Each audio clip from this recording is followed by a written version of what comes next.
at 6:37. Nice to see everyone in person and virtually. On our consent agenda, we have our prior minutes and we have a couple of policy readings. Any questions or discussion on the minutes or the policies? Everyone's good with those? I just have a quick question. Sure. I was just reading the part, is that's new, and what is new and about a truant officer for our area that's picked before July 3rd? Just wasn't sure how it changed from before to what the new rule is. So, are you talking about in the attendance policy? Yes.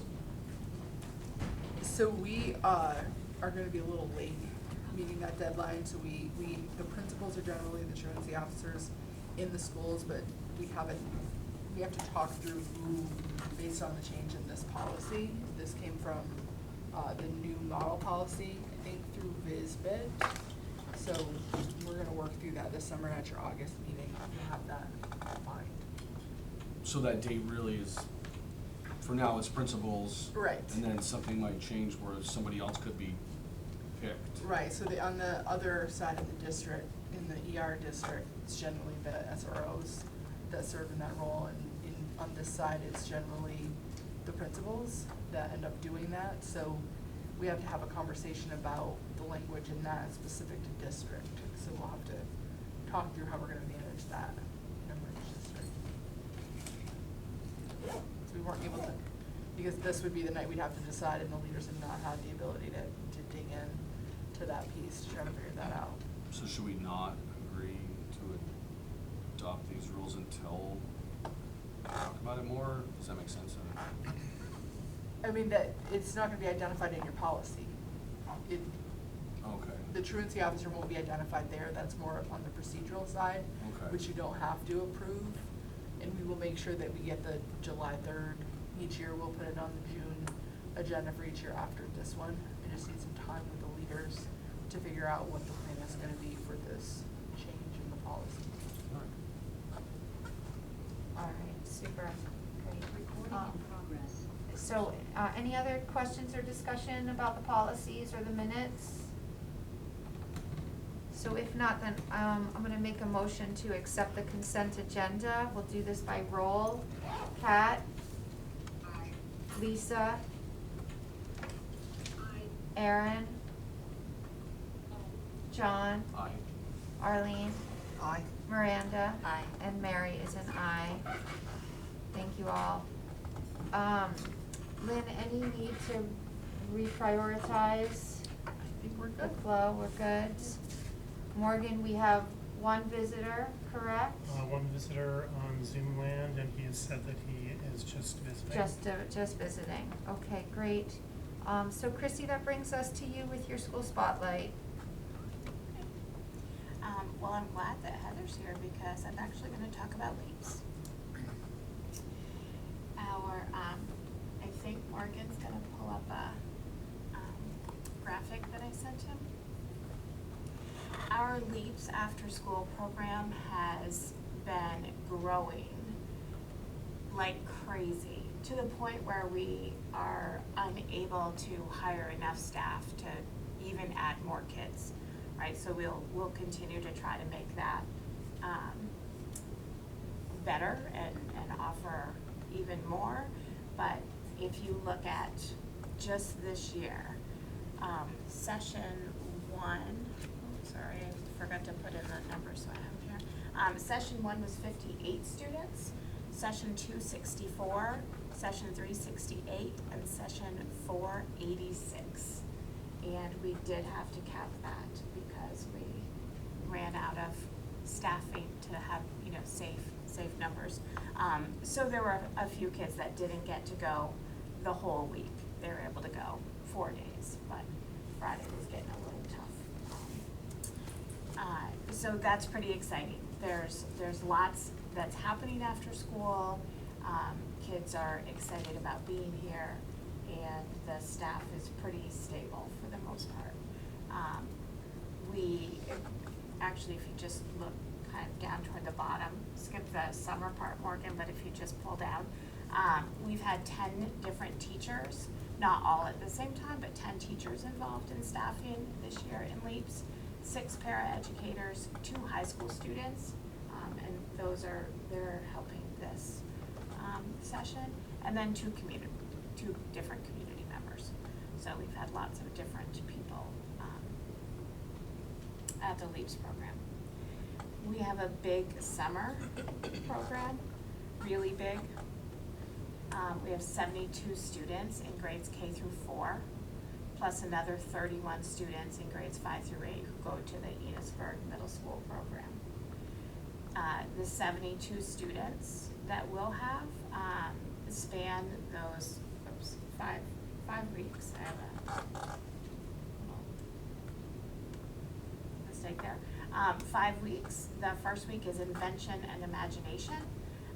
Then week 2 is Our Town History, and that coincides with Sheldon's Old Home Days, which is Saturday, July 16th. They only do it every 4 years, which is what prompted us to do a little Sheldon history, and we have some guest speakers coming in.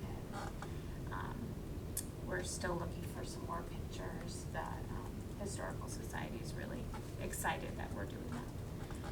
Week 3 is Farm to School. That was probably the biggest hit last year. They will go to a farm or 2. We will bring some animals here, although sometimes I feel like in Sheldon we usually have those anyway, as we've been, fostering a lamb for the last 4 weeks, 5 weeks. She's about ready to leave us. I came for a visit, I'll just throw this in, and as I was walking from the parking lot, the kids were going out for recess, they were leaving one of your middle school classrooms, Yeah. and all the kids left, and there were 2 kids in the back, like calling the little lamb, and it just followed them right out to the playground. Which is where The lamb in the diaper following Yeah. the crowd. Does, we have to be clean when we're inside. The lamb loves to be here. It's all over the building. If you go into a classroom and you see the trash on the table, or, on a side table, it's because the lamb is in there, because she will go right to the trash every time. Week 4 is Exploring the World, and week 5 is Under the Big Top. We've not done Under the Big Top before. That's pretty exciting. The kids are, I wouldn't even say the kids. Deb Bovat is super excited about that particular week. They're visiting Rosalie Williams in Bakersfield. We have a snow cone machine and a water slide, and candy, popcorn, face painting. So they're really excited about that last week. And then we do have beach day every Thursday. We also pair tutoring 4 days a week. So we don't do it on beach day, because no one should have to choose between summer tutoring and going to the beach. I think that's not fair. And so kids can participate in all the activities, and then they'll, just be pulled for a little bit for tutoring, then they can go back and do the rest of the activities. And it's usually, we try to pull when we have quiet time or reading or something, because there's a variety of different activities through the day. So it worked great that way last year. If they go on a field trip, we don't do tutoring on that day. We make it up on another day. So we don't want kids to miss out or hate the extra learning that has to happen. So we're excited about this summer. It's a pretty exciting program, and like I said, growing. I don't know if you have anything you want to add about our program, Heather. Yeah, I'm going to talk a little more generally in a little bit, but we're pulling some numbers to compare summer enrollment. Sorry, I'm not sure if I met everybody. Heather Moore, I'm the LEAPS director, so I oversee all of the sites across the SU. Back in 2019, 2020 school year, Sheldon had a 4-week half-day program. It was 4 hours, 2 hours of tutoring, 2 hours of enrichment. and that averaged about 25 participants for the summer and about 15 per day. Most of those were elementary students, so now we're looking at over 70 students, grades 1 through 8, participating in the summer program. And Deb and her team has really just done an amazing job, like building a full day program, and it's wonderful. And yeah, the middle school students are going to go to the Enosburg Falls Middle High School program because we've last summer we decided to combine all of our middle school students into 2 programs so that we could be age specific with some of our programming. So instead of trying to differentiate for students grades 1 through 8 within one camp, now it's just elementary students and middle high school students have a separate camp. And that seems, our middle school participation is up by about 15 kids from last year. Great, sounds great. Yes. There is busing, so there's busing to Sheldon, and then the middle school students take a bus from Sheldon to Enosburg, and then they come back here. So we see them at the end of the day. They always have lots of stories to tell about the fun things that they're doing. And when you say busing to Sheldon from kids from their homes? Yes. Yep, that was part of the original 21C application, that when this program was Crossroads, when they were part of the other supervisory unions. So as okay. part of the transition, Yeah. we maintained that. Okay, but we don't provide that in the other towns? Correct. Okay.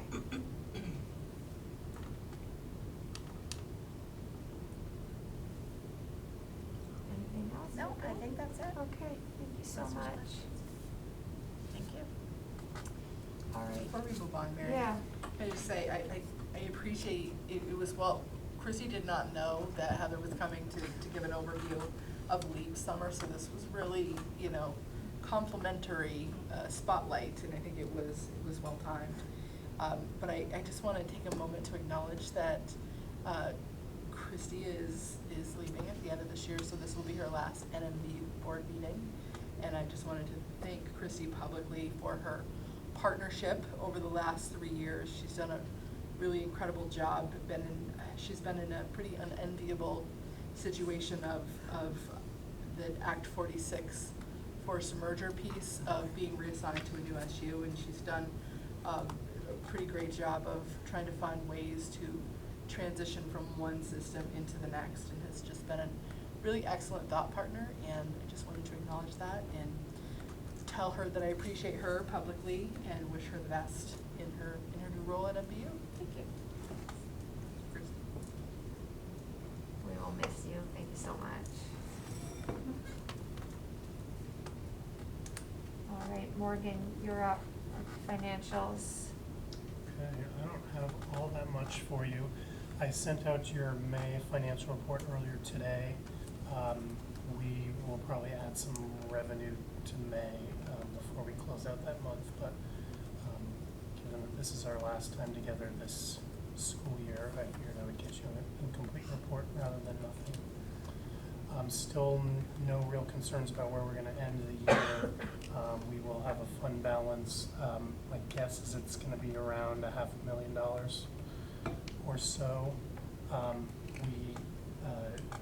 This is the last year of completing what are called time studies, which are snapshots in time of paraeducators looking at how much of a 2-week period is spent with special ed kiddos versus regular ed kiddos, and providing services that are reimbursable. So we had some surprises that came out of that, people that we were assuming were fully special ed who were not. So that will impact the special ed revenue that we get for the district, and that's why I don't have a firm number for you. But again, no real concerns, and the good news is time studies are going away. So with Act 173, we're going to have a lot more certainty around our revenue for special ed. I'm happy to answer any questions here or offline on that report. And then one action item that I have for you is approval for the tax revenue anticipation note. So this is a loan that we usually put on the books each year, and it allows us to meet payroll and start buying things in advance of the state sending us their first state aid payments. We did not get one last year because we had a healthy fund balance, as you all remember, because of over anticipating tuition kids. This year, I spoke with your treasurer and we decided it'd be wise to get a note on the books, primarily because of the tax situation with Sheldon Town, which I think I've talked to this board about. They lost a pretty sizable property appeal, and so they have a big bill that they need to pay back to one of their non-residential taxpayers, and they're concerned about timing in terms of when that money comes in. As I understand it, the first person in the queue is the outfit that's been deemed as paid too much. So we're really doing this defensively in case they end up coming to us and saying that they're going to be late with their tax payment. Since I started The town of Sheldon. The town of Sheldon. Okay. Because the 4 towns each send us money directly, as well as in other parts of the state they would send stuff to the state as well. But we basically get all the ed tax that they raise. I think there's been legislative fixes that will help Sheldon out of this big goal. We're just waiting to see what actually gets signed by the governor and what gets vetoed. But the last that I tuned in, I think that that the town is going to be okay. So hopefully we won't need it. But in case we do, if you're so inclined, I would want a motion to approve and to authorize the chair to sign on the board's behalf the tax revenue anticipation note and related documents, including borrowing resolution and tax certificate for a straight line credit not to exceed $1.1 million with Community Bank NA due June 30th, 2023.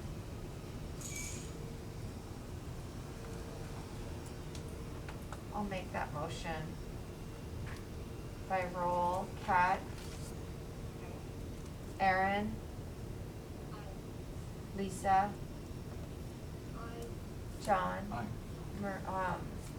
Arlene, Aye. Miranda, and Mary is an aye. That's it for financials, Morgan? That is all I have. Okay, great.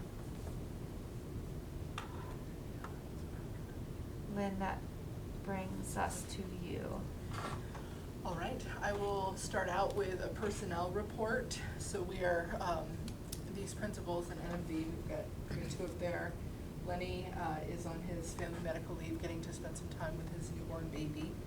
So he is not here tonight. We have Christy. They have been feverishly hiring.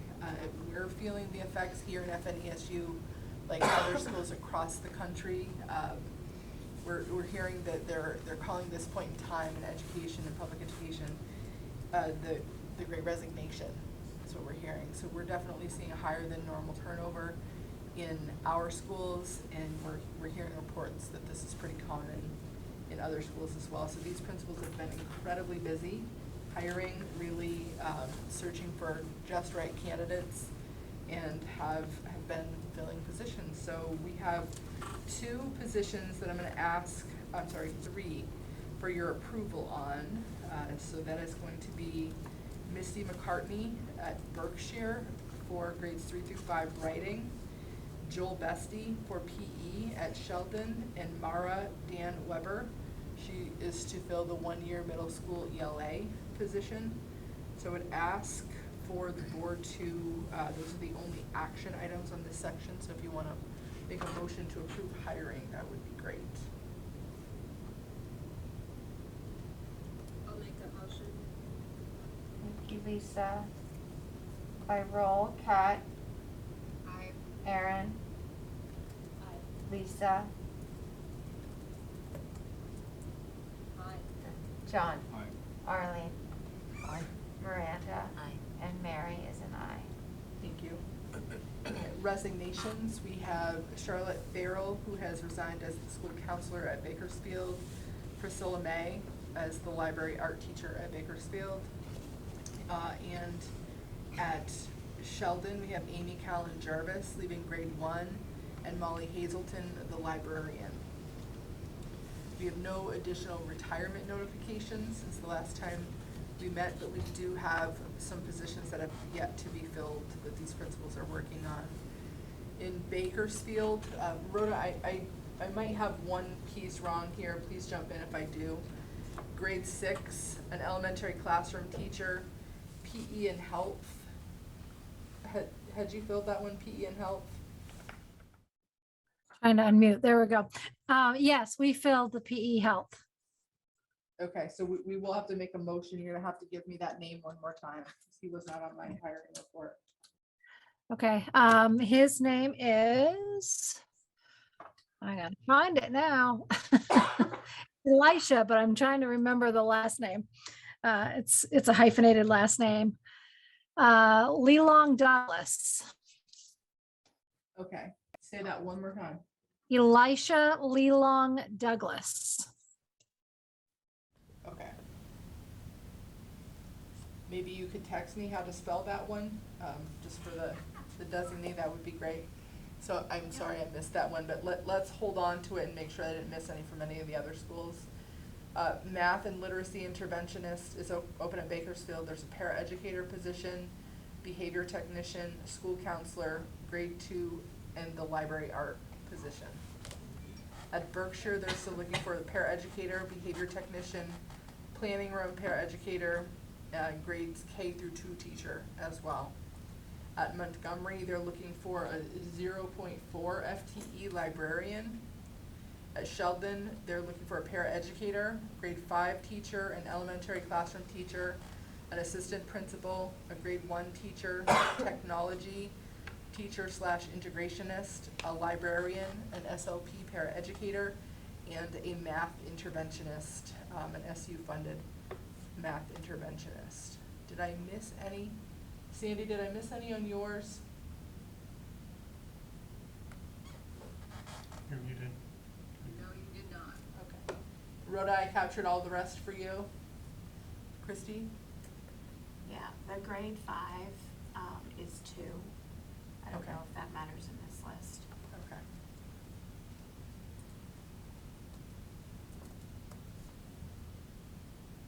So we're still working on it. So I think that that part was informational, but if you could approve hiring in Bakersfield for PE and health, Elijah Lelong Douglas. Can I have a question about that person before? Sure. Is he licensed? He is going to need an emergency license and then a provisional license. So he does have a license in outdoor therapeutic stuff, and he's been a guide in like lots of outdoor adventure education things, but he does not have a PE health license at this point in time. But he doesn't have a PE course of study either.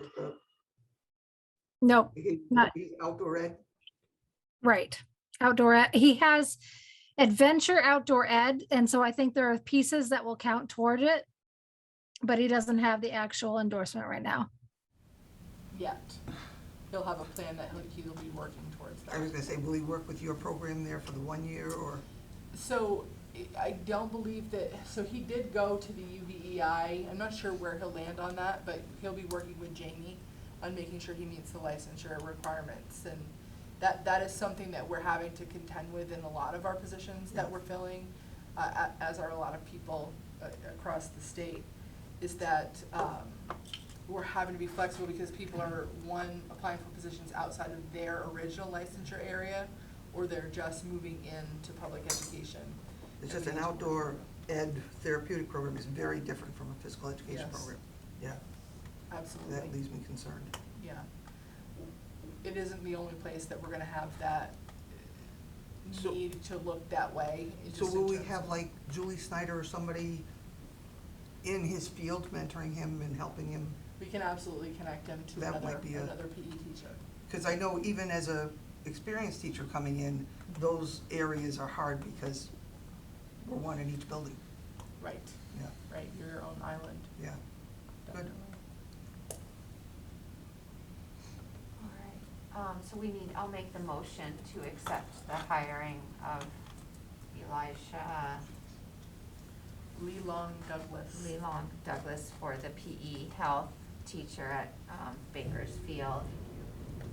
By roll, Kat, Aye. Lisa,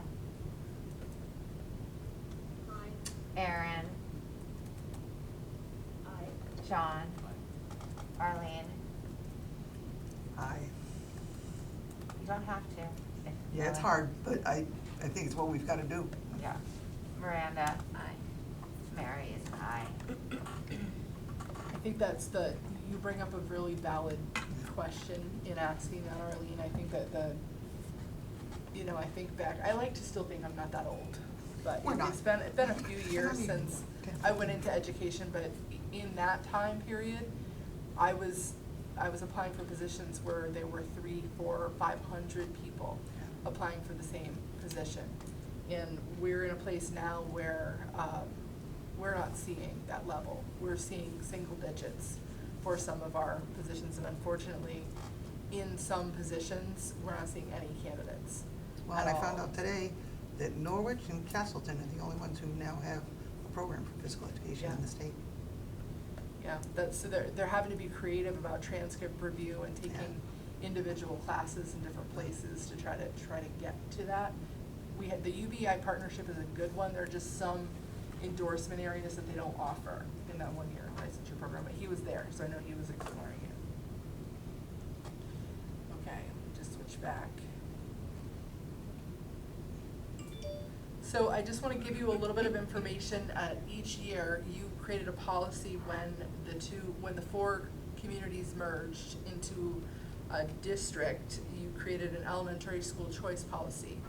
And in the policy, families have until May 1st to apply for choice between the 4 NMV towns. So each year, I'm going to give you an annual report about where the transfers were. So you have 5 students who will be exercising their transfer rights. So you have 1 student from Bakersfield transitioning to Montgomery, 2 from Bakersfield transitioning to Sheldon, 2, they're on this list, but it is a little different. 2 Berkshire students, their family moved to Sheldon, and they're exercising choice to stay in Berkshire, so they've never attended Sheldon at all. So 5 total for your school choice. Lynn, I just had a question on those numbers. Are those just new numbers for this coming year and don't include anyone that might already be doing it, or is this everyone? This is just for this year. Okay, We're out. so if there is someone that's already been doing it for a couple of years, like this has no bearing on that, and those kids may continue to be doing their transfer? Once, the way we wrote the policy is once they're approved, it's good for until they matriculate into the next level. So for K through 8 or pre-K through 8, it's good through the 8th grade if the circumstances don't change. And do we have a cap on it? I was trying to remember.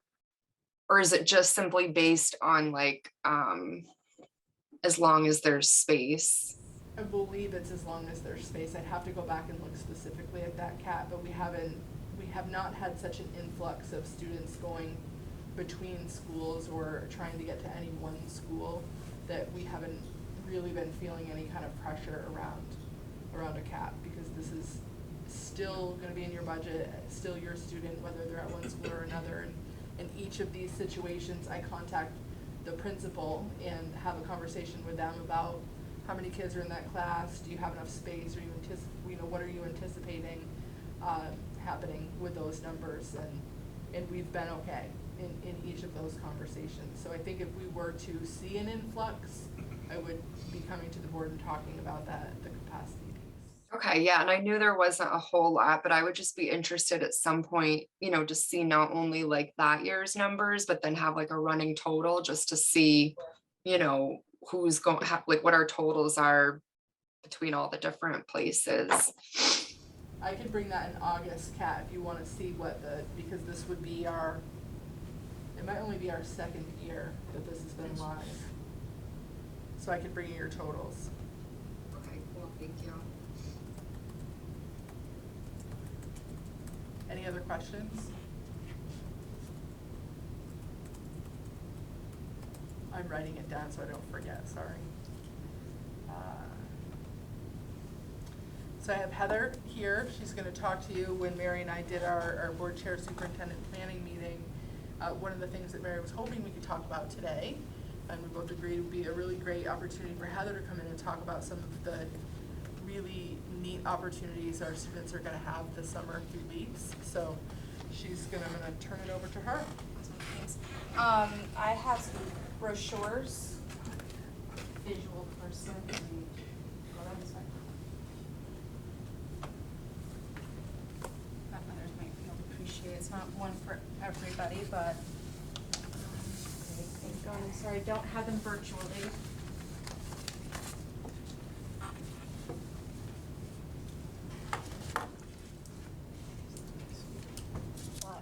Christy did a fantastic job giving some wonderful site-specific details about some of our programs, or about her program specifically. And as she said, that that site has we expanded the program opportunities there, and it's just blossomed. But all of our sites are much larger than we've had in years past. So our basic structure is, as I said before, we now have our elementary programs at the elementary schools, and the middle school students are split between Enosburg and Richford Junior Senior High School. So Sheldon and Bakersfield youth attend the Enosburg program, and Montgomery and Berkshire youth attend the Richford Junior Senior High School program. Generally, the hours are 8 a.m. to 3 p.m. with the exception of Berkshire partners with a notch, so they run from 12 to 5. Our programs are designed, they're fun, they're fun, engagement, connection, and community is kind of at the heart of our programming, but we sprinkle in there a culture of literacy and STEM opportunities to make sure youth students are still engaged with opportunities or things that they've learned in the school year, and maintain that it's a culture of learning. So they're still getting lessons, and they're discovering new interests and all of that, but they're doing it through games and activities or farm to school field trips. Every site is going on at least one field trip a week. In many cases for the elementary schools, it is a state park. The high school programs go on different kinds of adventures, which you'll see in the flyers, but we go to Get Air. They do a Spirit of Ethan Allen tour, which they also get the history of the Lake Champlain. We have Cliff Book events in all of the programs. We've partnered with the FGI Bookmobile, so they'll be present in some of the programs. We have Rachel Huff, if any of you are familiar with her. She's formerly from Healthy Roots, helping us with our farm to school programming. So we have the school gardens. Some of the Berkshire is going to be working on helping to clean out the forest and restore trails and build maps and signs. We have recycled boat races. In some programs, they get to go to the golf course and learn how to play golf. And we have at least one site, but maybe a few more, who are actually going to the Highgate Airport, and they'll be able to go up in the airplane rides for the day. Yeah, so we definitely we have some stuff in the buildings, we have stuff out of the buildings. We have a lot of community partners, and we were just kind of looking at just keeping those students really engaged all summer. Mary, you mentioned the transportation, or I believe we talked about it earlier. It does kind of vary a little bit on the different sites, and we will be looking forward into, has transportation been a barrier? Is it something we need to address? So that's definitely part of like our forward thinking. So we will be kind of assessing that and seeing what adjustments we might have to take. But we do transport, for the middle school students, they, if they cannot get to the high school where their program is, they can go to the elementary school, and we will provide a bus from the elementary school to the middle school. Yeah. Oh, we're also doing service learning opportunities, so out in the community, working with the local municipality, cleaning up parks. The FGI Prevention Coalition will be coming and talking about with students who are interested with like the butt litter cleanup. I don't know if you're familiar with that. It's very educational to go out and pick up, just pick one, like a park, and then seeing the that particular litter. Yeah, and I'm happy to answer questions about the programs. I have a question. Does Bakersfield not part of the LEAPS? Thank you, I forgot to mention that. Bakersfield students who want to participate in LEAPS attend the Eansburg Elementary and the Eansburg Middle High School. That was, they used to have an on-site program, and about 8 or 9 years ago, so this is before me, before Rhoda, there was a decision made to move the funding to the Eansburg Elementary program. Because I know they have a different program, but it's a paid program. Yes. Now, my understanding is the director of that is leaving. Is there a possibility for Bakersfield to open up and have a local summer program? Or something maybe that you'll think about for the future?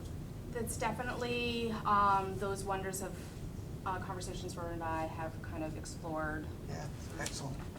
I think it's gonna come up under Rhoda's report, and we're gonna talk about, because Bakersfield is unique Yeah. in what they offer with their childcare program, so we're gonna talk a little bit about that. And so there's also the grant cycle piece. So our grant for programming was written for that 5-year period. So if we were to change and then try to fund another site, we'd have to do that locally, because it is not written in.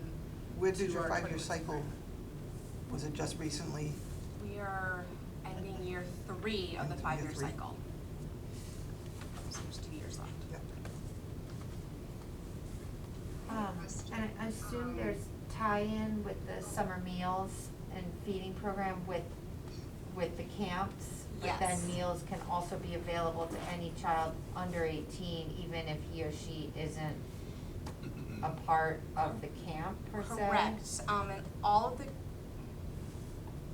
I believe in all of the communities except for Bakersfield, and I can't remember if Sheldon has an open meal site either. Actually, do you know? We did not have one. We didn't, okay. But, so our programs that are 8 to 3 offer breakfast and lunch, and that's free to all our students. And then our programs that are 12 to 5 serve a snack and a lunch. And so a lot of those students go to the Notch Day Camp, and they get free breakfast and lunch at the day camp. Okay. So my limited understanding on this is that this summer is the first year in a couple of years that the summer feeding isn't automatic because of COVID concerns. So we now have to hit some metrics in terms of community poverty.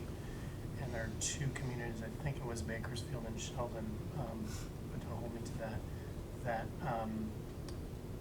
under their initial numbers, they wouldn't hit that. And so Dawn and I are looking into whether we have any wiggle room through the CEP program to hold those in. Oh, right, okay. That jogged my memory, right, okay. Yeah, so it just means that those communities might not have open meal sites, so that community members couldn't just come, but Yeah. the students there would still be provided a free meal as part of the program. Okay, but they could theoretically go to one of the other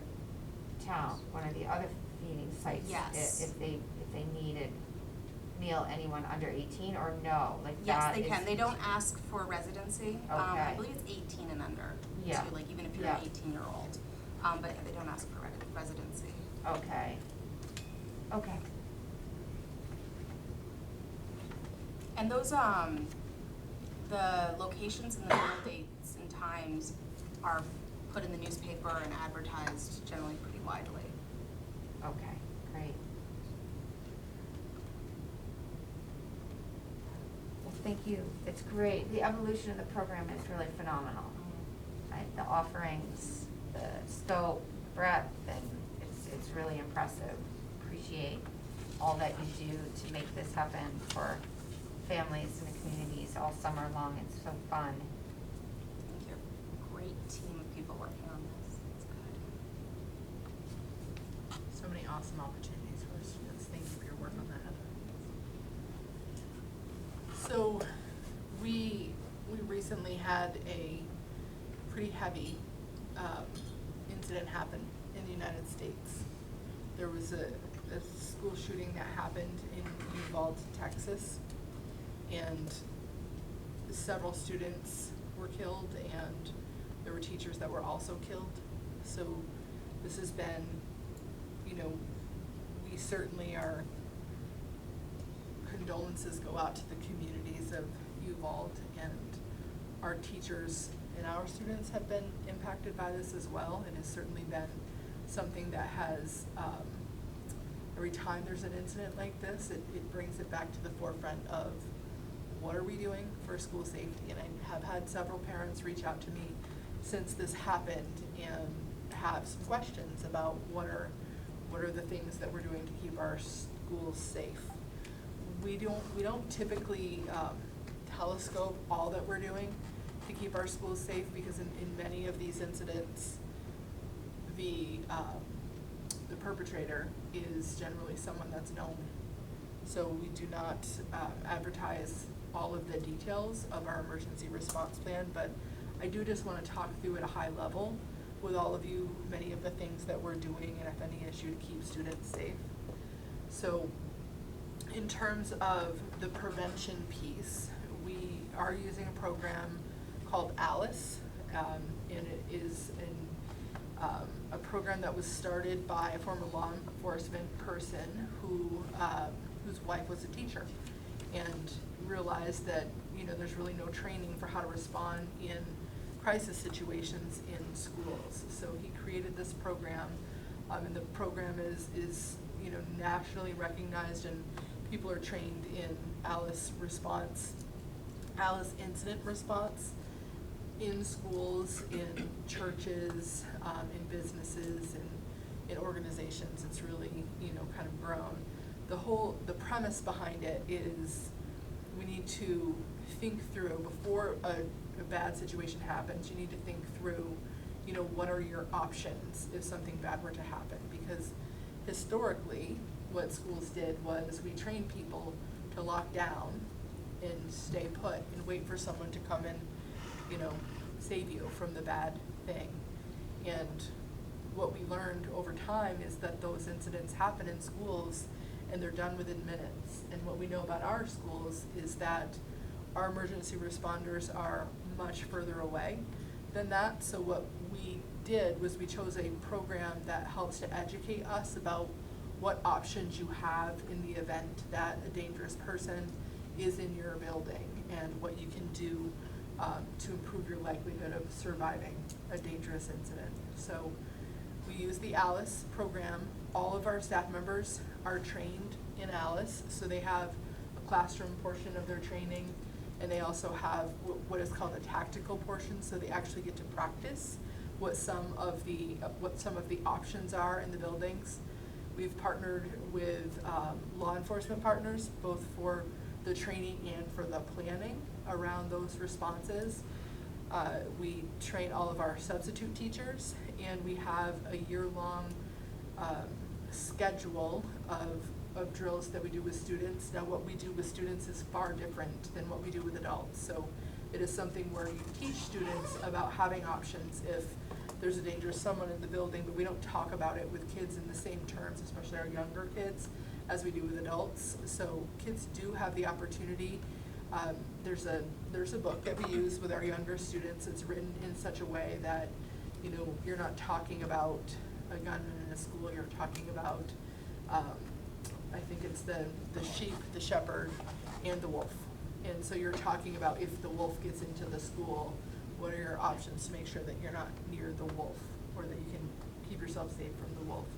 So we do have a plan to make sure that kids have the ability in a developmentally appropriate way throughout their experience to interact with those options, and to learn how to improve the likelihood that, you know, you could survive in an incident like that. So that is our proactive measures are centered around making sure that everybody has that opportunity. When we've done the trainings, we've often, you know, we sometimes will have a big reaction from some people coming in, because it does, you know, there's a lot of anxiety and worry that is kind of centered around school safety, and it does bring up some of people's personal worries or personal past experiences.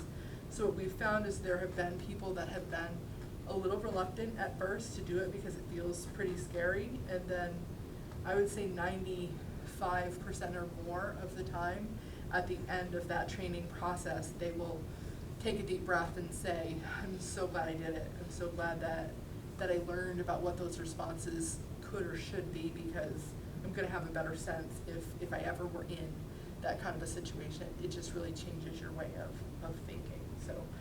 So that's what I'll say about that. So in terms of, there's a whole other side of this, and this is work that, you know, we're really centered on and committed to, and a lot of these incidents are, you know, you're seeing people that have significant mental health issues that they've been contending with, and you're seeing signs, you know, that kids have been struggling or people have been struggling for a long time. So mental health is certainly a focus, a proactive focus that we're trying to work on here. We have a partnership with NCSS, it's Northwest Counseling and Support Services. We recognize that there's a need for more services throughout the state. There's a shortage of mental health clinicians throughout the state, but we're constantly centering our work on providing our students with that type of therapeutic intervention when we can. We're also trying to work really hard on adults being very mindful about relationships, positive relationships with students, and also your board goal in FNESU that's centered on the social emotional learning is also that's centered on the mental health as well. So there are several things that we're doing proactively around the prevention in terms of response, and then prevention in terms of the people who are struggling. The other piece that we have done is we have our school psychologists, and many of our principals were trained in a SIGMA protocol centered around school threat assessments. So we have a whole process we use if we're seeing signs, or if someone were to make a threat, to pull a team together to really analyze the scale of that threat, and bring parents in, bring law enforcement in, and try to really work through that process. So I just wanted to take a moment tonight, because I know it's on everyone's hearts and minds with what's happened in Texas. So I just wanted people to know that isn't something that we put on the back burner. A lot happened with the pandemic. We still had, might not have been the way we would have trained without a pandemic, but we still had opportunities to recertify in Alice, and we will continue to keep that a priority here, centered around school safety. So I didn't know if anyone had any questions on that. Thank you. I've asked Vern to join. Vern is our facilities director, and he is a busy man. He's got a lot going on. One of the things that Mary and I also talked about in our pre-meeting was trying to get the board to see a little bit of what's happening behind the scenes in terms of facilities at FNESU. So he's going to talk through the summer work plan for our facilities. So, as Lynn said, we've got a lot going on. I will say this, overall, I mean, the NMV schools, I think, aren't in that bad a shape at all. You know, we're looking at big ticket items right now, trying to anticipate boilers and that type of thing. They're the big ticket items that, to get it on the schedule, but, so just take for Sheldon, one of the things, they've been through a phase one of a transition for digital controls. We want to follow up with that. It's really nice, like right now we were able to turn this unit on right from the computer. It's a huge money savings. Mary, as you were asking, CO, AD techs, it's nice to be able to sit here and see when the kids are outside and the CO limits are so hot, so low, and so anyways, the system works and it's really a nice system.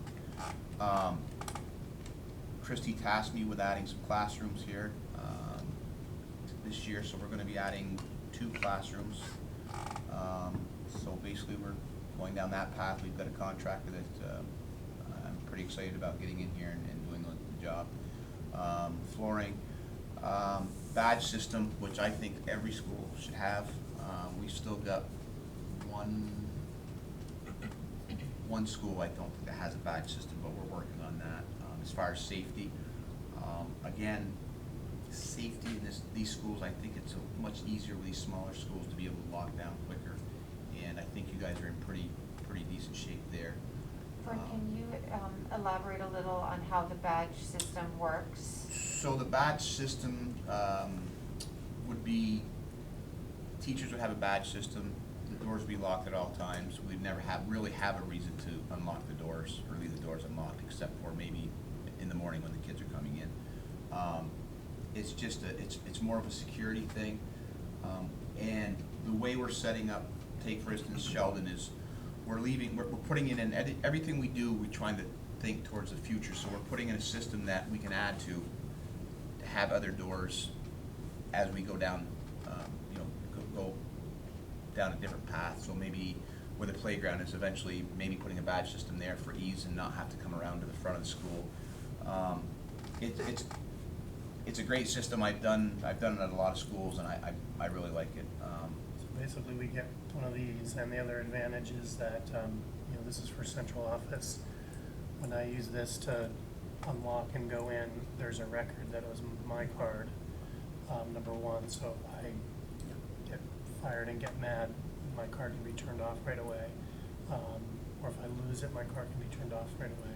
And then you don't have the potential problem of keys floating around in the community. Yeah. And one of the things with this system, with this company that we go with, we can make the badges and do everything right here, which makes it a lot easier and not have to have, like some of the schools, actually the facilities guys are the ones that do it. I don't think it's a real hard process. So it's kind of nice to be able to have this system in.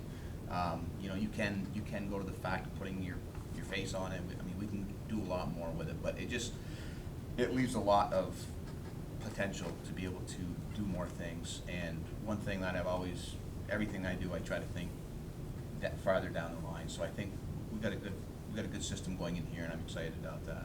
That's one thing I should have added under school safety is the badge system. In many of our schools has been one element of that, but the other piece is all of our doors are locked all of the time. At all times, yeah. With the exception, there's a little window in the morning as multiple kids are coming through, but it's stationed by adults.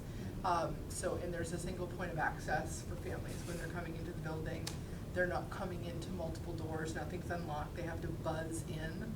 So all visitors, all deliveries, they buzz to gain access. So that's another element of our safety planning. Yes. And again, I've been in schools that are a lot more difficult to be able to secure than these NMV schools. I think the advantage of having a smaller school, I think, is a little easier to, I've been in schools where the windows you could literally jump through. They're huge, and it's a lot of pressure to try to figure out how you can make these schools more secure. So this is a big one for me. We're also adding some cameras at Sheldon. How many are we adding, Chrissy? 4? And we're upgrading the ones that we have cameras are an ever-changing, you know, back in the day, we used the what were those ones, the panning, they go through five frames before they get back, and what we found is a lot can happen in the time that it goes through, it was PTZ, and a lot could happen from the time that it starts and goes through those five, so, I think this is a step in the right direction as well. And then I just added, with the room addition, we've got some electrical costs that, it's not gonna be a lot, but we are gonna have to move some electrical, but it's not gonna be huge. So that's what we have here. We are adding a shed here for more storage. These small schools, the one thing we do have an issue is there's just no place to store anything. And that's an ongoing problem as well. So, we're looking at adding a storage shed here as well, which I think will help out quite a bit. Bakersfield for Rhoda. We need a parking lot desperately in there before we lose a car. So I'm excited about that.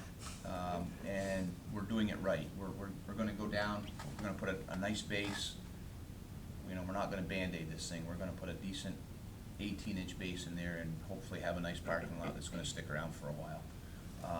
It'll be finally paved. And Correct. drainage so that the phys ed teacher doesn't walk across Yeah. and fall on her Yeah, hands. yeah, right? It's happened. Yeah.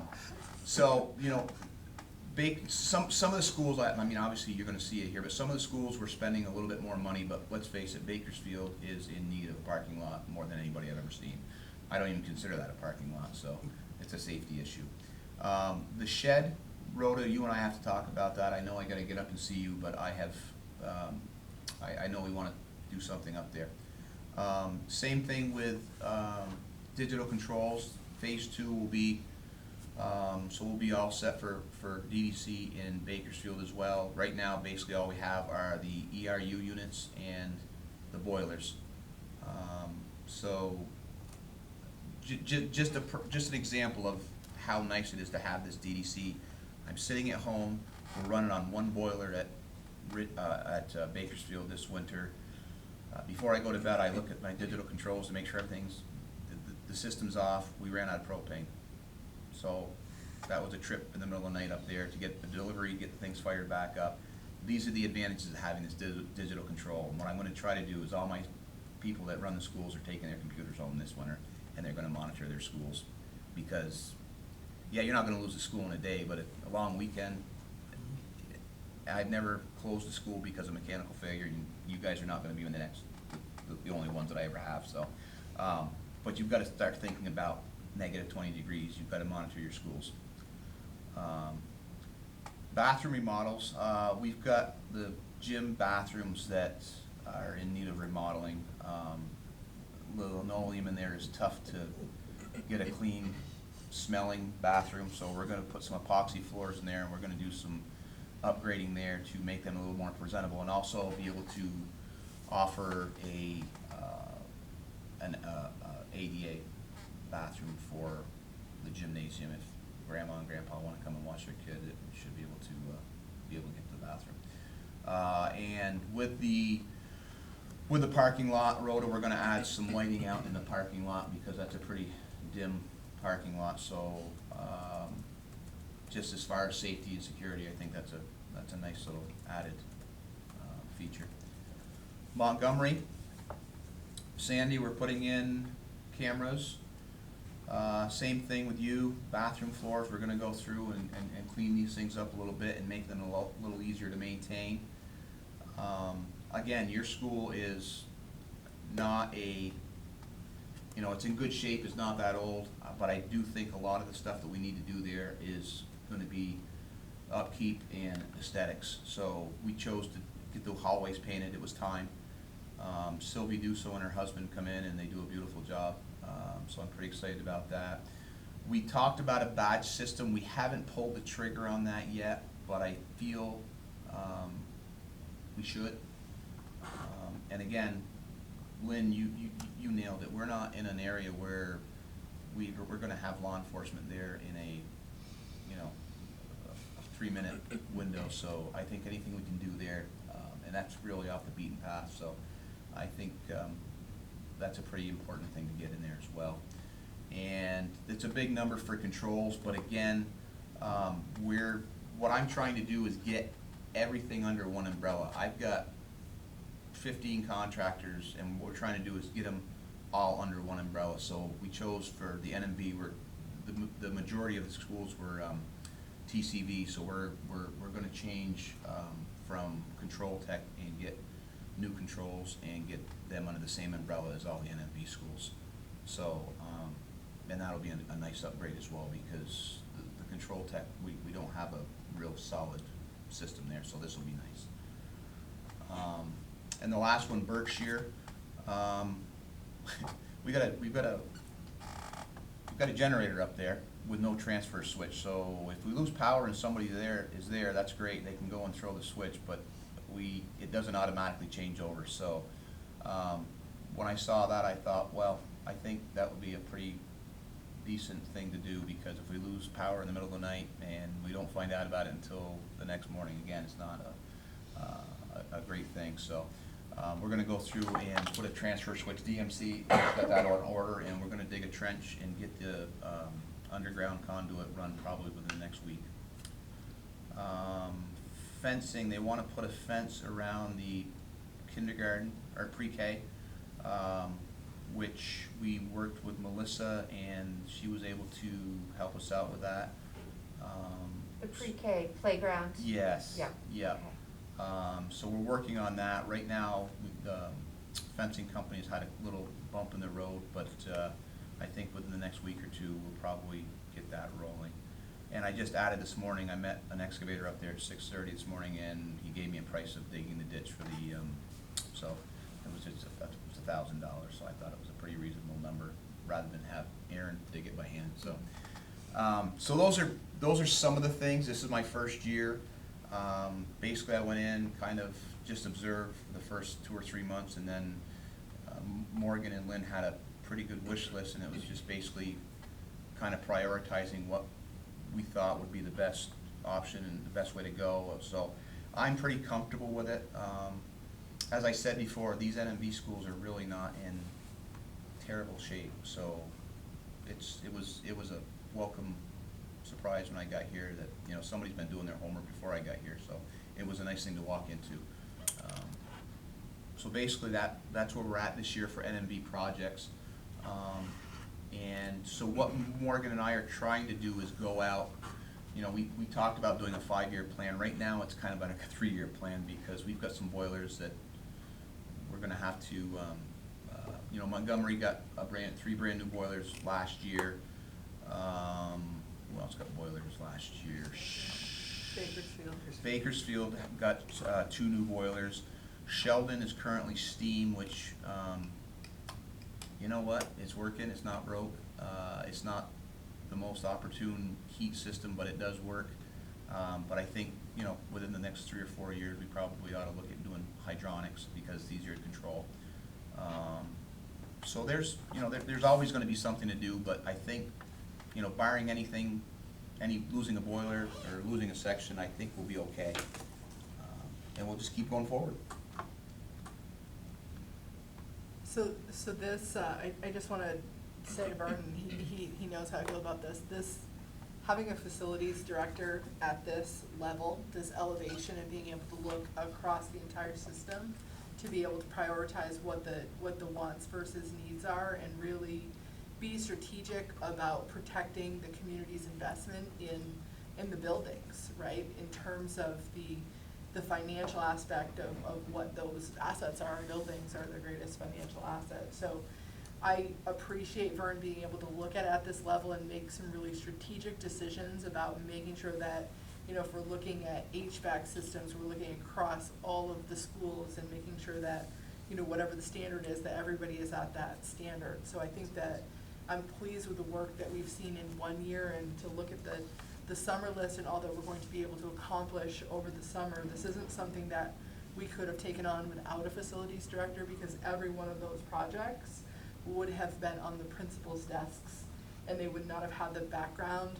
knowledge to be able to understand necessarily. I love you all, and you have a lot of great experience, but in the facilities world, I know I was a principal too, we don't have that level of expertise and training, so a lot of that would have also fallen onto Morgan. So to have Vern really being able to look at it this way, I think it is a wonderful way to protect, not only protect our investment in our facilities, but also to do some really great things. I mean, how excited is the community of Bakersfield going to be next fall when we come in there? I always forget, and I take the wrong Oh, line, yeah. and it's rough. Oh, yeah. Yeah. I have a question though. Do you also cover, fields and grounds? Well, one thing I came in here this year, I think you were the only one that actually takes care of your grounds, and whether they liked it or not, it didn't take me too long to do some math to realize that I've got 3 guys out there 1 day a week versus having them in here where I need them. So we hired a lawn care for this, and so now basically everything is contracted out. And I mean, let's face it, they're not standing in line to take custodian jobs, so why not put them where we need them, which is inside the school, so. I guess my question is, I've noticed a lot of the schools have fencing around their playgrounds or Mhm. rocks or something. Mhm. Bakersfield has a problem where there are cars parking on the field. Yeah, It's like, yeah, so a want at some point in time that we don't have to yeah. rototill the whole thing and redo it. Right, we're actually working, Rhoda and I and Melissa are actually talking about, we've got a ton of space out there for, we've got the pre-K playground kind of hidden in the back, Yeah. where we kind of would like to put some storage, so we're talking about moving some things. Nice. You've got a really good sized area to be able to do a playground and keep it all together, and there's some things there that we've got to address. You know, there's been some vandalism at the fields, there's been a lot. Yeah.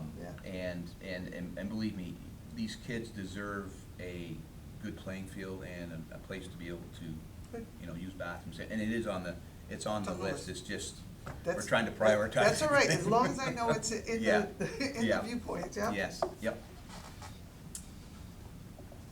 Any other questions for Vern? I just had a quick question. Some of the HVAC work Mhm. that we've been doing, that money, we're able to draw on ESSER funds for some of that, Morgan? Some of it, we are trying to get Efficiency Vermont funds. It's not through the ESSER grants that come to us, but it's another Okay. pot of ESSER money. Yeah, we're trying to fit any of these into any grant streams that Yeah. we can. Yeah, I Yeah. think the fence in Berkshire right. Was is came gonna out of go a into grant. a grant Yeah. that Melissa The- knew about that we didn't. Yeah, the air-to-air, for some reason I didn't put it on, but anyways, there's a portion of Montgomery, which is the principal's office, the nurse's office, Sandy's office, and 2 small breakout classrooms that have no ventilation in there, so we were able to contract VHV to come in to put just a small house ERU, which is Yeah. basically what I have in my house, but at least, you know, the nurse's office, there's a perfect example. Right. We're in there, we need to get rid of that dirty air and bring in clean air, so it was an easy decision to do that. So the projects are plentiful, it's just whether, you know, which ones we can get done and Sure. where Morgan can spin his wand and make it. Pay for it. Well, it's great. Thanks Yeah. so much, Vern. You're welcome. That's an awesome to-do list for the summer. It's great. You will be busy. So under summer hiring, since this is our last meeting of this school year, you see from my personnel report that we still have quite a bit of hiring to do over the summer. So I'm gonna ask the board to consider granting me the authority to hire away from the board throughout the summer. To hire all the, Yeah. I already have the authority to hire support staff, but the professional staff. I'll make that motion. Thanks, Lisa. By roll, Kat, Aye. Erin, Aye. Lisa, Aye. John, Arlene, I, Miranda, Aye. and Mary is an aye. Thank you. And the last thing I will just say is, in terms of year end, it is, this year, if I had to describe it, has felt a little like 3 years in one. It's been a complicated, challenging year, I think, for all of our stakeholders. including our families, including our students, and certainly for our staff. So we're now at the end, and as is normal, now we're on super speed, where it's feeling like there are only 9 days or however many days are left in the school year. So people are feverishly making plans for summer.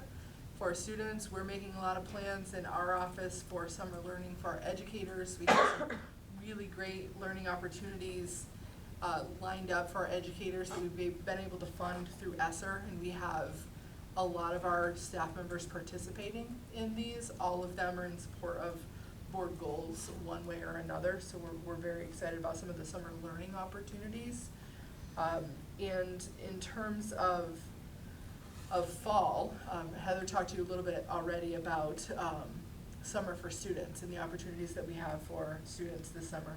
In terms of fall, we're doing a lot of work this summer to prepare for next year and to think about how all of the work that we have been doing from our mission and vision and our board goals and our portrait of a graduate, how all that kind of ties together and how that connects to the work that we have been doing throughout FNESU, and turning that into a strategic plan that we can measure, we can report out on, and we can make really visible for all of our stakeholders. So that's something that we're going to be leaning into this summer. So the SU board got a draft report from me, and it was really a monitoring plan to be able to measure the work that we're trying to accomplish in support of those 3 big board goals.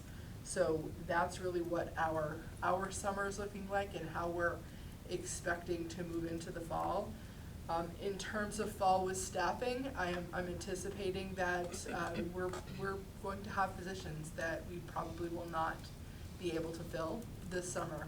We have quite a few positions left, and we do not have many candidates left. So we're continuing to be as creative as we can. We're working with our partners at UVEI, and we just had a information session with UVEI, and I think there were 19 people that either attended or got information, offline from UVEI about moving into a licensure program. So we're exploring all of those avenues to try to fill these positions.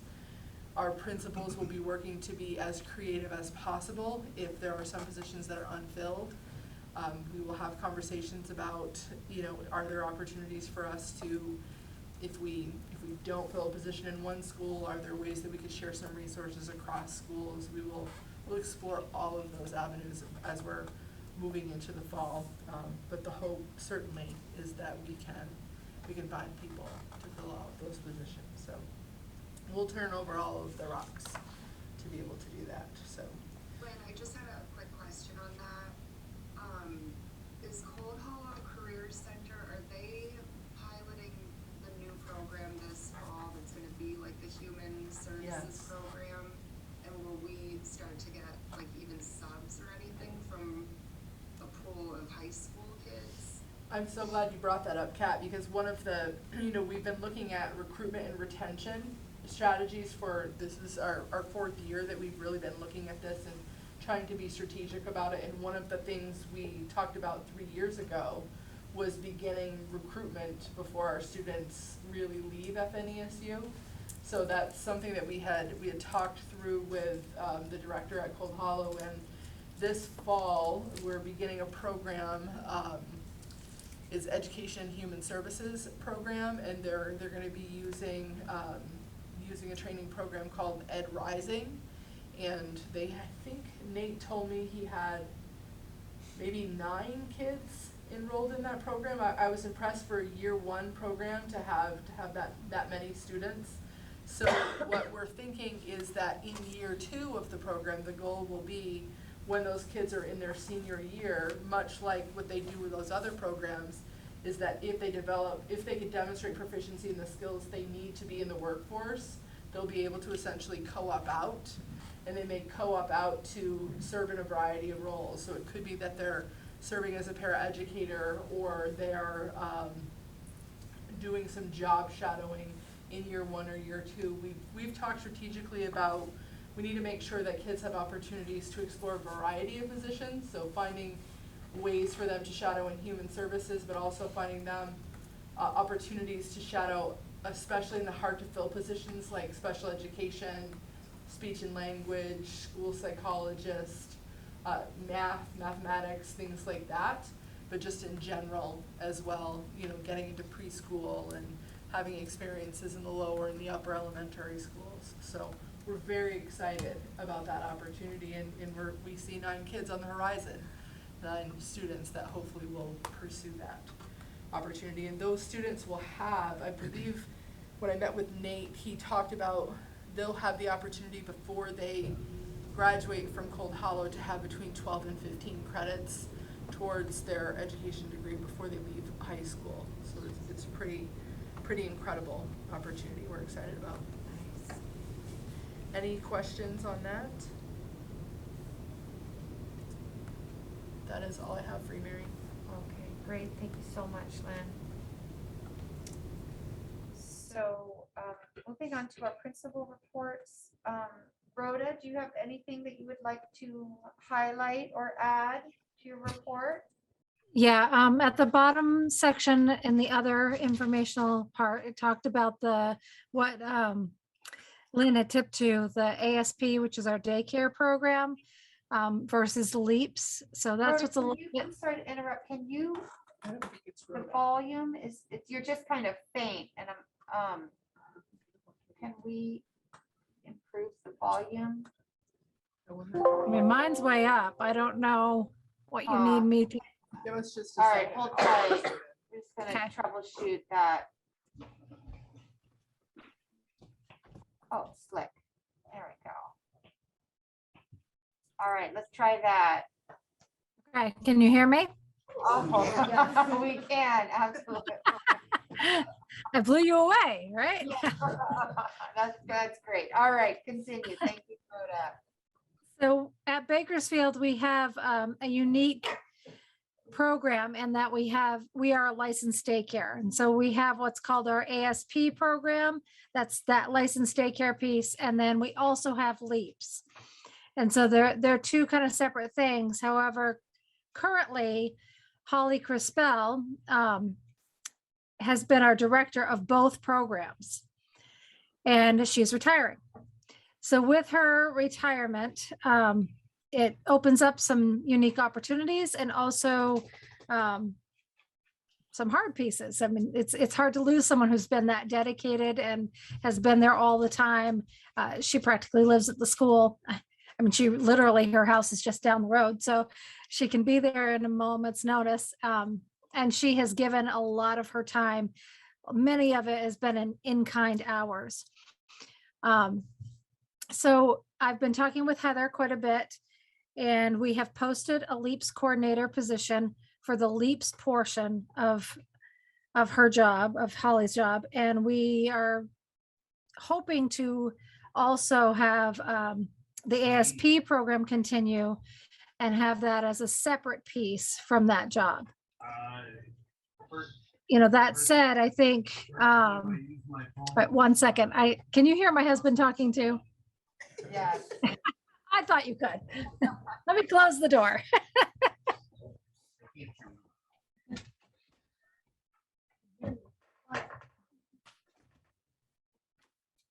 Sorry about that. I'm like, I'm hearing 2 different voices here. So anyway, where was I? Oh, so LEAPS, we have an applicant that I think Heather and I are going to be interviewing soon. Can't remember the day, Heather, you'll have to remind me. I'm sure it's in my calendar. And we have not posted the other piece yet because we wanted to kind of bring it to you all as the board to kind of think through that piece with us. Heather and I have had lots of conversations about what that looks like. Currently, the ASP program kind of picks up the last half hour of LEAPS so that parents can come later.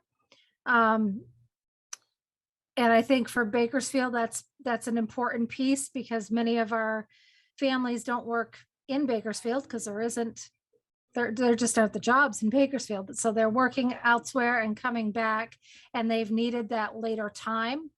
That said, I think we can make some adjustments to the LEAPS portion to possibly cover some of that, but there's also the summer piece. Currently, LEAPS is not at Bakersfield in the summer, and we have many families who have opted to not go to the Enosburg program, even though there is busing from the school to Enosburg. And I think part of it is they want, the ASP program is covered all of the summer, and they want that longer daycare time. So there are just some pieces that we've been trying to work through and think through about how we want to continue in the future. So I'm just gonna add a little piece here, because I will say when I became superintendent, the Bakersfield ASP program was one of the most challenging things for me to work through and understand. So I think that the ASP has been run through the school and has provided childcare for the whole summer for families. They pay for access to the childcare. It also provides childcare during school vacations, right? Yes. Yes, that's correct. On snow days, they have provided childcare, and what am I missing? Before school. So Leaves us before school. So But we- sorry. you start earlier though, right? Leaps. No, the LEAPS is Half an hour before school, but it's the after-school extra piece. Yeah. There's like a half an hour on the end. And then the weeks that leaves us run. Okay, that's when they do it. So that part is totally separate. That is parents' access and pay for those services. So I think that I asked Rhoda to bring this up so that the board could be aware, because I was pretty sure that the board had never really had a report out as a merged board to really deeply understand what exists there. And with Holly's departure, it's something that we'll need to tune into in terms of the feasibility of continuing on with that program and really looking at whether or not it's economically sustainable. And I am curious, and I know Mary and I spoke a little bit, and Rhoda, you and I spoke a little bit about are families accessing it out of necessity or out of convenience to be able to have the childcare, and then like what is the participation? So I'm wondering if there have been surveys or if there could be surveys to just get some of those questions answered about the need for continuing with that program. We've talked about putting together that survey. We have not sent it out at this point in time yet. I do think that we need to do that. I feel like there's a bit of both, right? I think there's convenience pieces for definitely some of our families. And then there is the other piece where I think that there is somewhat of a need. So we do need to tease that out a little bit more. And so it's totally unique to Bakersfield. We have no other program in any of the other schools that's comparable, correct? Correct, as far as I know. It was Right. it was established way back when it was a Cary Community Grant, and they did a teen center, and they did the ASP at that time, and that's where it came from. 1998, I believe, is when they worked on the grant. Yes. It opened in 99. Yes. And my understanding is that it came out of a need, right? That it was originally definitely out of a need-based thing. And when I look at the town of Bakersfield, I know that there's only one, maybe two, but I only know of one that's another licensed daycare in the town itself. So there aren't a lot of options for daycare for families either. Right, which I will add isn't unique to Bakersfield. I mean, I can certainly speak in Montgomery, that is a chronic issue as well. I can't speak to the other towns, but I have a couple questions about how the finances work then, because, and is this for kids from kindergarten? Is there an age cutoff? Or age. School age kids. And so the money that the parents pay, families pay, that covers the salary of the person who is working in the ASP program, and so is it separate and distinct from our NMV budget? It is It separate and is and it distinct. isn't, right? I mean, it has its own budget. I don't know if you want to talk to that a little more, Morgan, but Sure, in theory, it is separate. In addition to the parent pay, there's some state reimbursement money that comes in. But, you know, ultimately, you own this program, and so if it goes in the hole, $20,000, we're still paying the bills. If it makes money, Because that was my other question is, but it's does been it? designed to always try to run at zero. Okay, and, but that's my question is what gets paid by families and parents, does it, I have a hard time imagining that actually comes close to covering a full salary position for the amount of families it serves, but maybe I'm wrong, I don't know how many families it serves. it has never, as far as I know, gone into the red. Like it has always run pretty much at zero. So, I mean, it seems to, with the subsidy and the parent pay, run okay. And I think a part of that is there are some in-kind hours that Holly has given. Right, uncompensated hours, which Yeah. with her departure, we wouldn't want to really, I mean, that doesn't feel appropriate to have someone working uncompensated. I would agree. I mean, I'm looking at a balance sheet from it right now because I had Holly send me one. And I know that right now the balance is at $14,454. They do some grant searching and get some grants as well to add to what they have. And do you have any kids that access it who aren't actually in attendance at Bakersfield, or can they, like families that say maybe homeschool, but if they needed some childcare periodically, or is it really exclusive for kids that are in families that are enrolled in the school? I don't think it's exclusive to that. Yeah, I don't know of any homeschool families that are accessing it, but I don't see why they couldn't. yeah. And I do know that we have one little girl who comes every summer who's actually from Fairfield. There's some situations around why she's there, but what's the legal kind of threshold for number of kids per staff per staff person for the program? Like right now, it's been Holly, and how many kids? the program is licensed for 30 kids. Okay. And then, I mean, it can't just be Holly with 30 kids though. Do you remember what she told us, Heather? It's the state website says 1 to 10 to 1 to 12 for school aged, which is kind of what we operate for leaves, but Holly does employ other staff members depending on what her numbers are. Okay. So for the vacations and for the summer, right? Yes, so like over the summer, she super fortunate hires college students. I don't know where she gets them, but I want her to share. But so she has other staff members. They're usually town kids who come back and work for her. Yes, they are.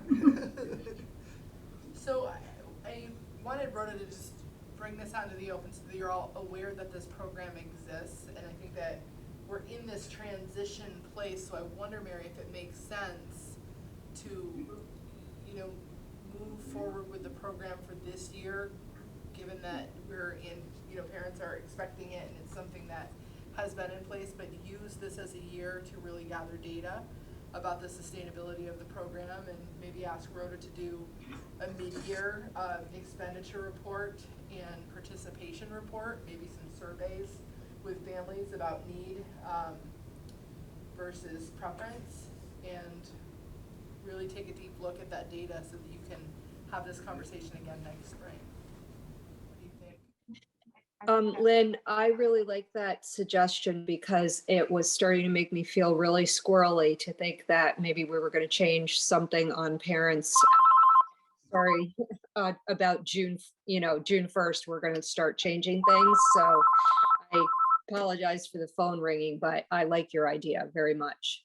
Yeah, I don't think any of us really want to see that kind of a, knee-jerk reaction change, but I think that in this transition, in this moment, we need to see what the real cost of this program is and, what the real need for this program is within the community. So I'll put it in my notes that we'll have Rhoda work with Morgan for mid-year financial update and also give some participation reports and then again in the spring. Makes sense? Sounds good. Yep. But to be clear, now it hasn't cost the district anything to have this program. Right. Correct. Can I just ask a quick question? Because I'm not understanding a lot of this, but so is Holly employed by the school or is she just running her own daycare out of the school? So Holly plays a variety of roles. So Holly is a paraeducator in my building, has been for years. She is our LEAPS coordinator, and she is the coordinator of this program. So, But like She the work- program is considered a school run daycare or it? And again, maybe I just don't understand how daycare, like I just feel like daycares have like their own set of like rules and guidelines. And I know there's like the stars. So it's Yep. just interesting to me that like, are there any other schools that do this? And while it seems strange that only Bakersfield is doing it, and I'm not saying, again, like I'm with everybody, let's not yank the carpet, but I'm thinking like, are there benefits to this program? Is this something that like we'd want to look into for the other schools to offer? I'm happy to speak on that at a state level, if that's what you're asking. There are several schools in the state that have 21C programs only, like most of our schools do. And then some that have 21C programs, but also have licensed childcare centers in the building, like Bakersfield. And then there's also some schools in the state that their after-school program is licensed. And occasionally it is lucrative. And occasionally the amount of paperwork that is associated with it requires hiring so many staff members that it actually is no longer lucrative. So it's really case by case, and we kind of explored it when we were reapplying for the 21C funds a few years ago as a potential sustainability option. And as it stood then, and probably still right now, the amount of work to go into licensing would just be too much for our schools right now without hiring more people. And then, the full-time people with benefits, $70,000 or so per person, and it might not balance the income. And then once you have if like our after-school programs were to be completely licensed, we'd have to charge all of our students. So like the balance with the ASP program and LEAPS means we don't have to charge families when LEAPS is in operation. So it's eliminates a financial burden because there are many family members that maybe don't qualify for subsidy, but that would still be a major burden on them to have to pay the fee over the weeks. So there's definitely stuff that can be explored, but it's very complicated, and there are models throughout the state that I've been questioning quite a lot over the years.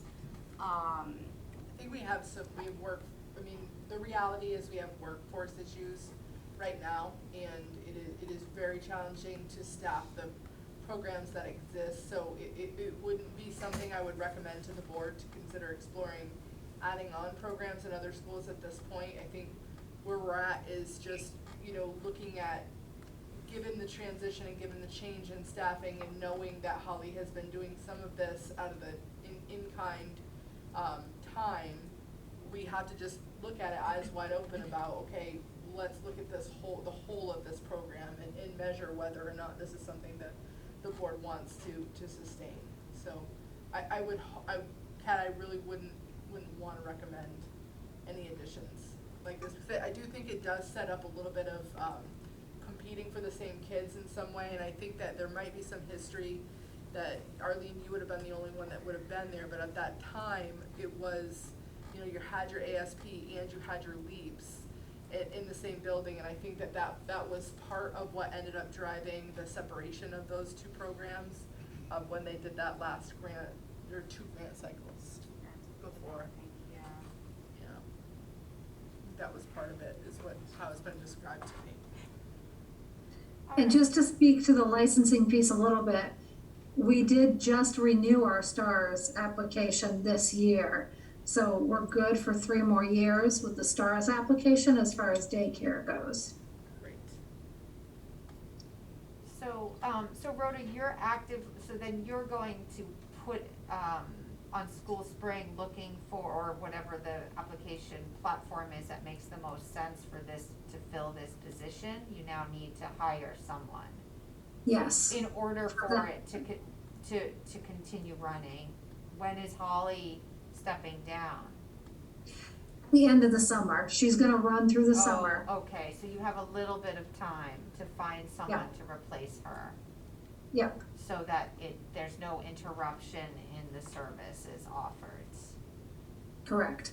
So I think I like Lynn's proposal, sounds like Lisa feels good about that. I mean, I think a mid-year report would be helpful so that we can really understand the kind of who's using it, and what the kind of costs and how that's balancing with the revenue that comes in for the program, and we can maybe reassess at that point. Does that feel Makes sense. comfortable for everyone? I think we should also at that time look at what other options there will be for families if this program goes away. Because I know that was the need that it was based on at the time, is people didn't have daycare. Yeah, You know, because that was set up before LEAPS. right. So LEAPS covers a lot of that.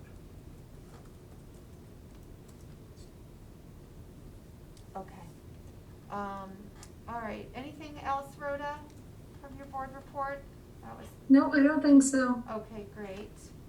And we don't have Lenny here today, from Berkshire. So Sandy, anything you'd like to highlight or add to your report? No, thank you. I'm all set. All right. And Christy, anything from you? Good? All right. We're moving on to our board business. Any agenda items, that anyone wants to mention now? Always time to add at a later date. We've got our ratification of the collective bargaining agreement on, so is that we need, So, who's doing this? So we sent out probably a month ago now, a few documents related to the tentative agreement with the teachers. And on your board, John and Mary were part of the bargaining unit. Documents I sent out were a clean copy of the proposed agreement, a markup copy showing what changes were proposed from the agreement that expires in June, and then copies of 4 side letters to go with that agreement. The SU board has approved, the Enosburg-Richford board has approved, and the teachers union has approved, so you're the last entity to get to take a vote on this. We can do a walkthrough as quickly or as slowly as you want in terms of the substance of the agreement, or if there are any questions, we can try to answer those, one of the 4 of us. To give you sort of the very high altitude view of it, the big changes were the board put a significant amount of money on the table for the teachers. In year 1, that's all going to the base, and the base is that salary amount where we hire new teachers. And so part of the data that the negotiations team looked at going into this was looking at the bases for the other 3 Franklin County supervisor unions, Grand Isle, the 2 Lamoille's, and North Country, and we were second to last, or second from the bottom. Based on this proposed agreement and where we're seeing some of the other districts settle, we're confident that we're not gonna be second from the bottom next year, and we think we're making some gains even in year 2 and year 3. So what that means is as we go into hiring season next year, in theory, we're gonna be in a little better place competitively. I think this year, it probably doesn't matter anymore, but it'll certainly set us up for better success going forward. The other two big changes in my mind on the agreement, we are first allowed to issue contracts as of the first workday in April, as opposed to April 15th. So basically what that means is that we'll be able to get contracts out to teachers 2 weeks earlier, and we will know what positions we have to fill 2 weeks earlier. So this year, we had to wait until May 15th, really, before we could start advertising for folks who are leaving us. And then in year 3 of this agreement, we will have an extra workday from the teachers, and half of that is planned to be professional development, and half of that is giving them time to do some prep work for the beginning of the school year. One of the other pieces that was negotiated in is, Arlene tuned into it earlier when we were talking about one of the new hires, is that, we're, because of some of the labor shortage, we're definitely having more people that are on provisional licenses, and they only have 2 years to gain their credential during that time. So there is additional tuition money for people who are hired under a provisional license for the position that they're taking, so they could take 2 courses instead of 1 course for professional learning while they're trying to gain that credential. So I think that we think that will be attractive to people coming into the field, and much more affordable for them to gain their certification.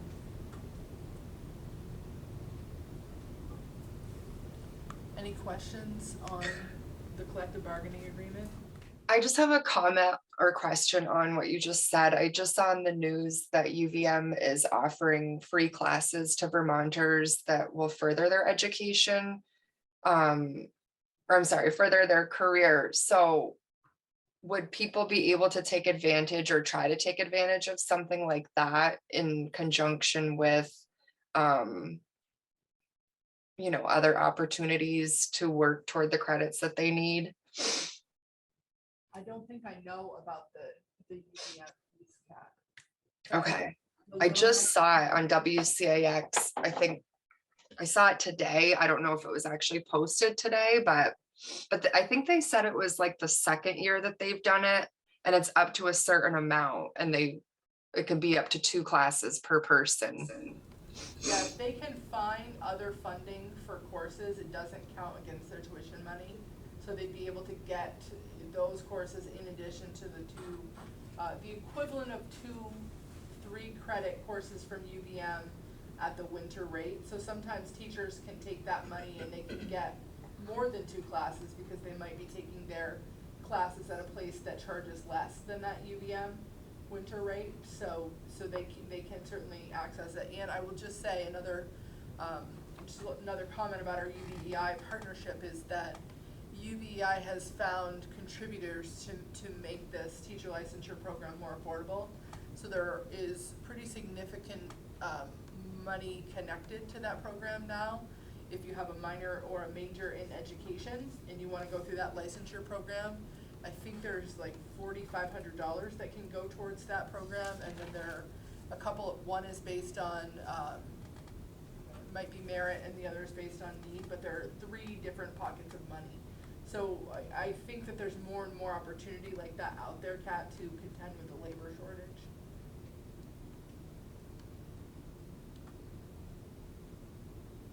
So Morgan, do we need a motion to ratify the? We would want a motion to ratify the collective bargaining agreement with the teachers union and associated side letters. All right, any other discussion on that? Otherwise, I'll make that motion. Okay, by roll, Kat? Aye. Lisa? Aye. Erin?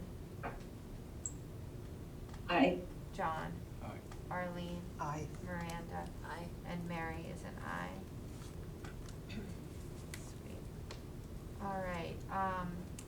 SU board report. I'm happy to do that. It was a long meeting. I would say it was over 2.5 hours. I'm not remembering. It was a very long meeting. We covered a lot of ground.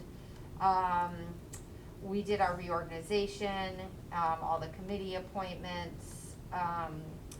We discussed, Polly and I had worked the last few months on the superintendent job description, updating that and modernizing it a bit, and the evaluation that would be, will be used moving forward.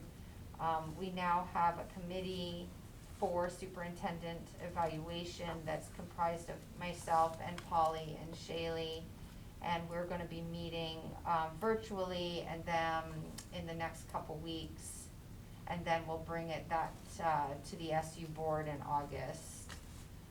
We had a spotlight from Heather Hawkins, who's the SEL coordinator. She did a really comprehensive overview of all the SEL priority standards. Morgan gave a central office space update.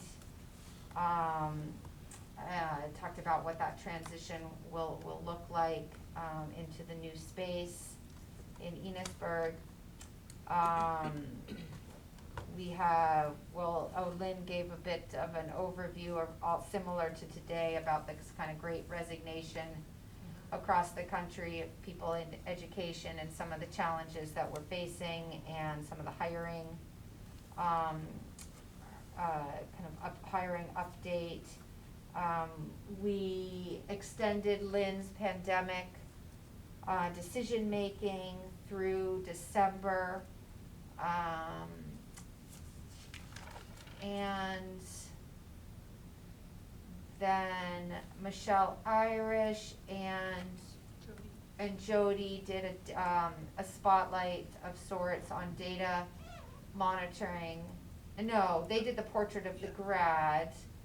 Lynn presented on the data monitoring and just how to keep the various boards kind of abreast of kind of what's happening on the data front as we kind of work to meet board goal, as the organization works to meet board goals.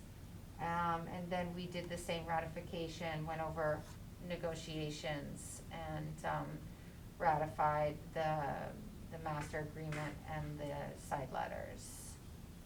2 action items that I would just add to that is at that meeting, the board approved the FNESU SEL priority standards, and they also approved the FNESU portrait of a graduate work, and the work plan for moving forward, advancing that work in our system.